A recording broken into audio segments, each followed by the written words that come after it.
Hi, today we are going to discuss about double entry system.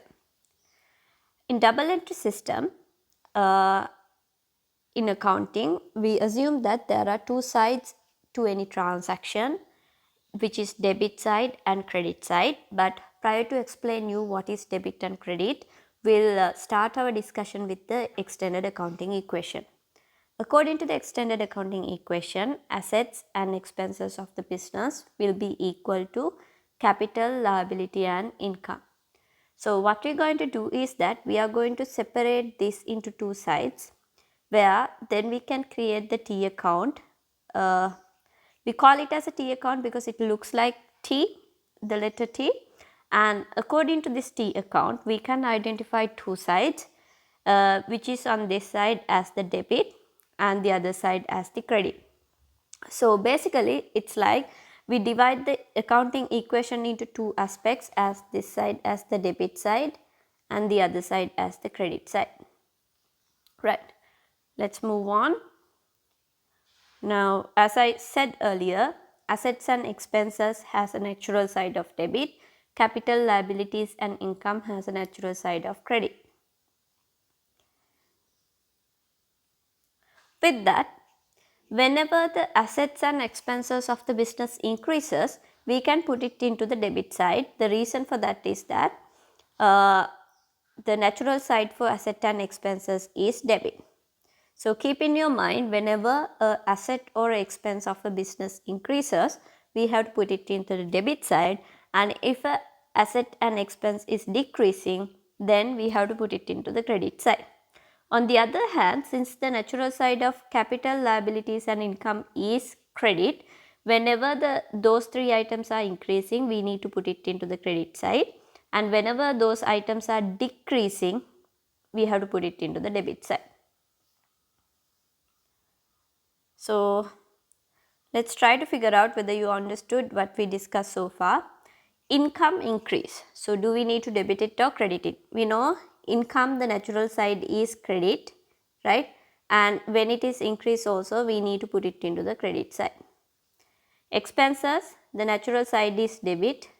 So when the expenses decreases, so when it is increases, we have to put it in the debit side, and when the expenses are decreasing, we have to put it into the credit side. Assets increase, we know the natural side of asset is debit. So when it is increasing, we have to put it into the debit side. Capital increases, we know capital comes to the credit side as their natural, and it increases, therefore we put it into the credit side. I hope you understood how to identify whether to debit or credit according to the nature of the account. So now we'll do a sum and how to identify the relevant accounts for this transaction and put it into the debit or credit. Purchased a motor vehicle worth of 50,000. So first of all, I'll put this into the expanded accounting equation. So asset plus expenses equal capital plus liability plus income. Now in this transaction, we have purchased a motor vehicle, which is an asset since it is a resource of the business, worth of 50,000. So they haven't mentioned how we have purchased the motor vehicle, since we have to assume that we have purchased by paying cash. So the cash of the business would reduce while the motor vehicle of the business will increase. So the transaction would go like this: 50,000 worth of motor vehicle would increase, so therefore we put plus 50,000, and cash worth of 50,000 has been decreased, so we put minus 50,000. So this is what will happen according to the accounting equation. Now we need to put this into a T account. So we are drawing two T accounts for the relevant two transaction, one for the motor vehicle account, other one for the cash account. Now we know that motor vehicle is an asset as well as cash also an asset account. Here, when the motor vehicle increases by 50,000, asset increases. So whenever the asset increases, we debit it. So we put it into the debit side of the transaction as 50,000. Same as cash also an asset of the business, but it decreases. So whenever an asset is decreasing, we have to put it into the credit side, which is 50,000. Now you can see that motor vehicle account has been debited by 50,000, cash account has been credited by 50,000. So if you enter a transaction correctly in the T accounts, the total of the debit side should be equal to the total of the credit side. That's how you measure, or that's how you know that your transaction has been correctly entered in the T account. So here the debit and credit has been balanced, so therefore we can say that this account is correct, or this entry is correct. So let's move to another example. Owner invested 10,000 worth of cash in the business. So I'm going to put this into the equation first, since it's easier for you to understand. Asset plus expenses is equal to capital plus liabilities plus income. Owner invested 10,000. We know owner invested means capital. 10,000 worth of cash. So cash is an asset. So what will happen is that cash of the business will increase by 10,000.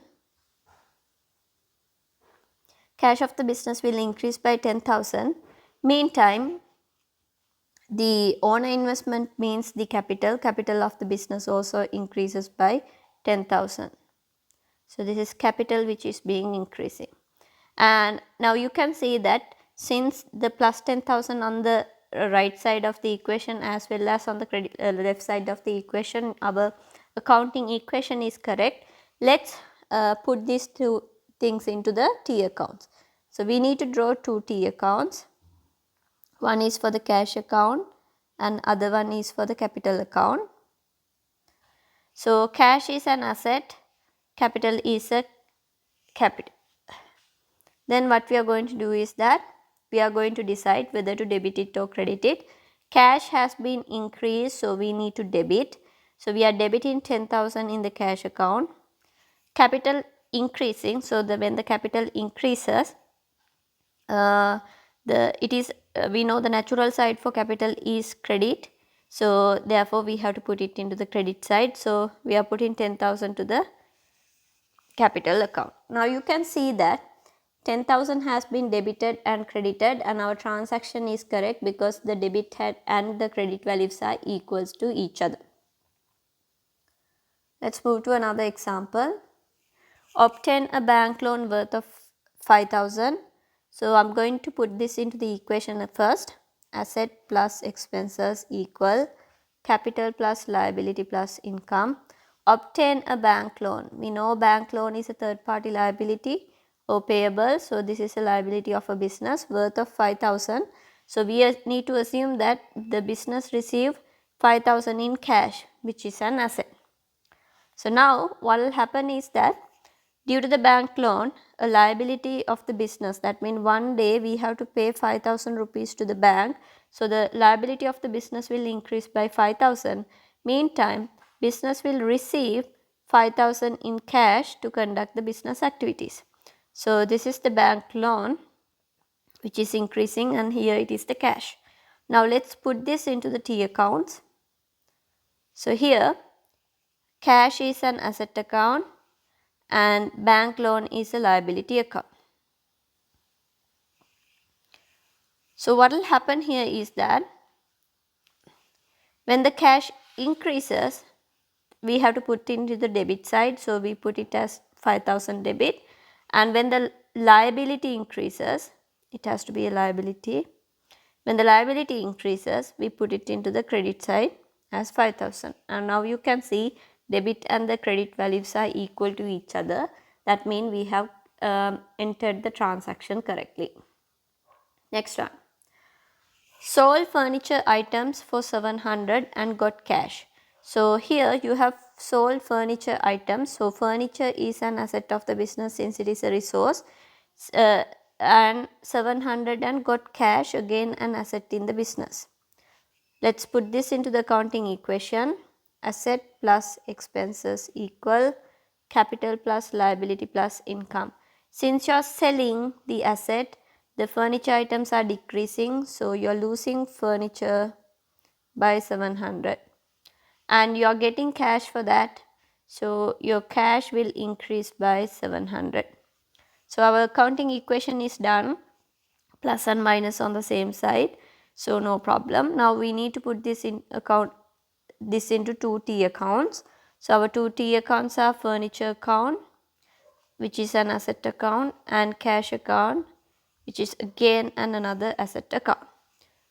So what we need to do here is that since the furniture is an asset which is decreasing, when the asset decreases we have to put it into the credit side as 700, and when it is an cash account, when the cash increases we have to put it into the debit side as 700. I hope you got that.